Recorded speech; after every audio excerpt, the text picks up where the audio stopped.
ইরানের পারমাণবিক স্থাপনায় যখন ইসরায়েলের হামলার শঙ্কা ক্রমেই ঘনীভূত, ঠিক সেই মুহূর্তে বাদ সাধলেন যুক্তরাষ্ট্রের প্রেসিডেন্ট ডোনাল্ড ট্রাম্প। এক ফোন কলে থামিয়ে দিলেন নেতানিয়াহুকে। যেন জ্বলতে যাওয়া আগুনে মুহূর্তে পানি ঢেলে দিলেন মার্কিন প্রেসিডেন্ট ডোনাল্ড ট্রাম্প। ইসরায়েলের প্রধানমন্ত্রী বেনিয়ামিন নেতানিয়াহুকে সরাসরি হুঁশিয়ারি দিয়ে ট্রাম্প জানিয়ে দিলেন, ইরানে এখন হামলা চালানো হবে ইসরায়েলের জন্য চরম ভুল। কারণ ওয়াশিংটন ও তেহরানের মধ্যে একটি নতুন পরমাণু চুক্তি কার্যত বাস্তবায়নের দ্বারপ্রান্তে। বুধবার হোয়াইট হাউসে সাংবাদিকদের তিনি বলেন, আমি নেতানিয়াহুকে বলেছি এটা উপযুক্ত সময় নয়, কারণ আমরা একটি সমাধানের খুব কাছাকাছি।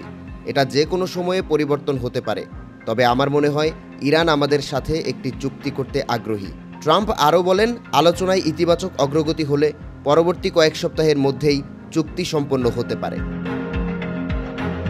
বিশ্ব রাজনীতিতে ট্রাম্পের এই বার্তা তাৎক্ষণিক এক ভারসাম্য তৈরি করেছে, কারণ সম্প্রতি ইসরায়েল একাধিকবার ইঙ্গিত দিয়েছে তারা ইরানের ইউরেনিয়াম সমৃদ্ধকরণ কার্যক্রমকে হুমকি হিসেবে দেখছে এবং তারা প্রয়োজনে ইরানের পারমাণবিক স্থাপনায় সামরিক ব্যবস্থা নিতে প্রস্তুত।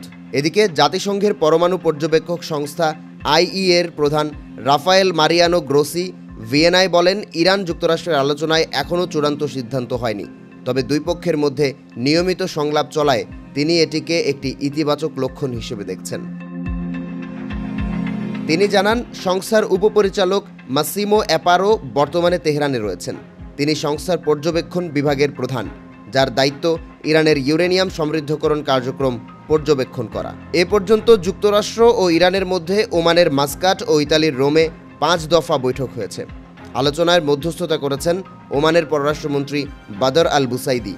6ষ্ঠ দফা বৈঠকের তারিখ এখনও নির্ধারিত হয়নি। যুক্তরাষ্ট্র দাবি করছে ইরানের কাছে একটি নতুন চুক্তির প্রস্তাব পাঠানো হয়েছে, তবে ইরান তা অস্বীকার করেছে। ইরানের পরমাণু সংস্থার প্রধান মোহাম্মদ ইসলামি বলেছেন, যুক্তরাষ্ট্রের পক্ষ থেকে কোনো আনুষ্ঠানিক প্রস্তাব আমরা পাইনি, তবে তিনি ইঙ্গিত দেন চুক্তি হলে আন্তর্জাতিক পরিদর্শক দলে মার্কিন প্রতিনিধিদের অংশগ্রহণে আপত্তি থাকবে না।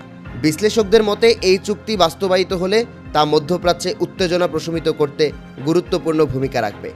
অন্যদিকে চুক্তি ব্যর্থ হলে আরও বাড়তে পারে সামরিক সংঘাতের ঝুঁকি।